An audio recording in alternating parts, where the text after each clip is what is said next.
Halo, Assalamualaikum warahmatullahi wabarakatuh.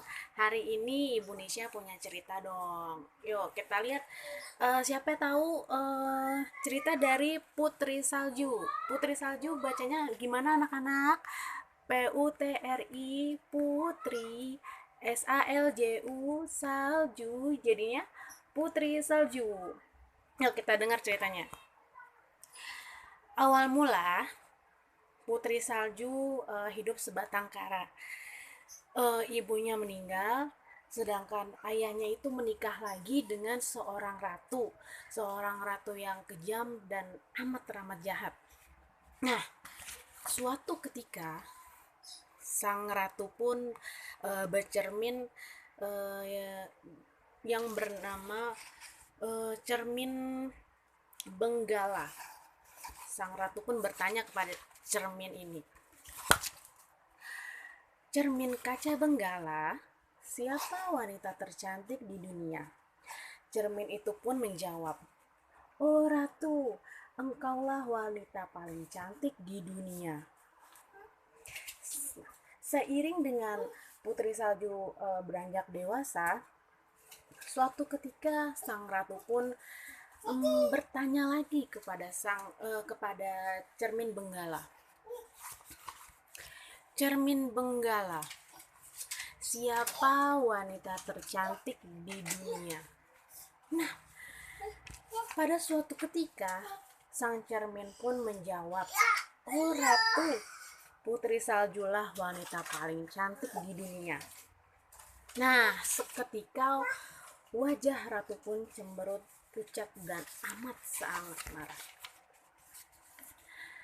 Sejak peristiwa itu, sang ratu pun sangat membenci Putri Salju. Karena Putri Salju semakin hari semakin cantik.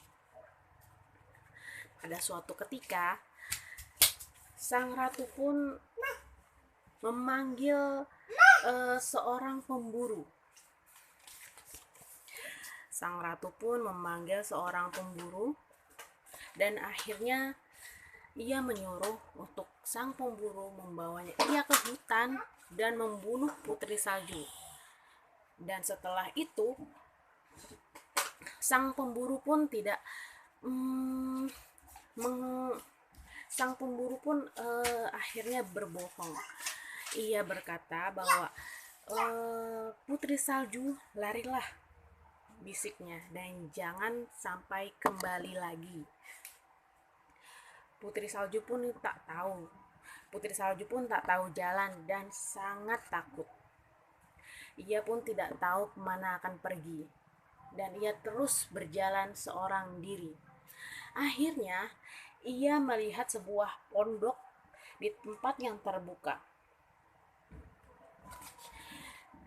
Di pondok ini, ia masuk dan akhirnya berbaring di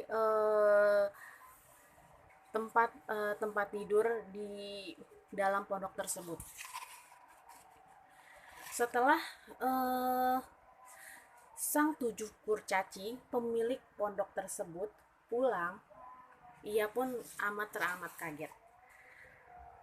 Seketika ia menjawab, "Astaga, ada orang di sini," seru salah satu kurcaci.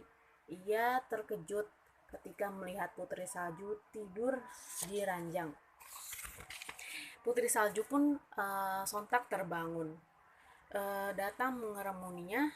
Ia pun berkata dan ia pun menceritakan tentang ibunya yang sangat jahat. Setelah bercerita, gadis itu pun menjadi sedih, sehingga ia mulai menangis. Salah satu kurcaci pun mengajak untuk Putri Salju untuk tinggal di tempat mereka. Seketika sang ratu pun bahagia dan senang sekali menerima tawaran tersebut. Ketika sang ratu tahu Putri Salju masih hidup, ia pun sangat marah. Beberapa hal banyak yang ia pikirkan untuk membunuh Putri Salju. Ketika Putri Salju sedang membersihkan pondok rumah sang kurcaci tersebut, ia pun menghampirinya. Lalu ia membawa apel yang berisi racun untuk dimakan oleh sang Putri Salju. Sang Putri Salju pun langsung jatuh dan tergeletak di lantai. Ia pun tidak sadarkan diri dan akhirnya sang kurcaci pun menaruhnya di sang kurcaci pun akhirnya meletakkan di sebuah peti mati dari kaca dan membaringkan Putri Salju di dalamnya. Seketika itu lewatlah seorang pangeran. Begitu melihat Putri Salju, ia pun ingin membawanya pulang untuk berbaring dengan layak di istana. Sang kurcaci pun akhirnya setuju. Dalam perjalanannya menuruni gunung, pada saat suatu ketika salah seorang pelayan pengusung peti tersebut, tiba-tiba dari mulut Putri Salju keluar secuil apel yang selama ini tersangkut di kerongkongannya. Sang Putri Salju pun akhirnya membuka mata dan akhirnya ia tersadar. Dan seketika itulah sang pangeran jatuh cinta oleh Putri Salju dan akhirnya mereka pun menikah.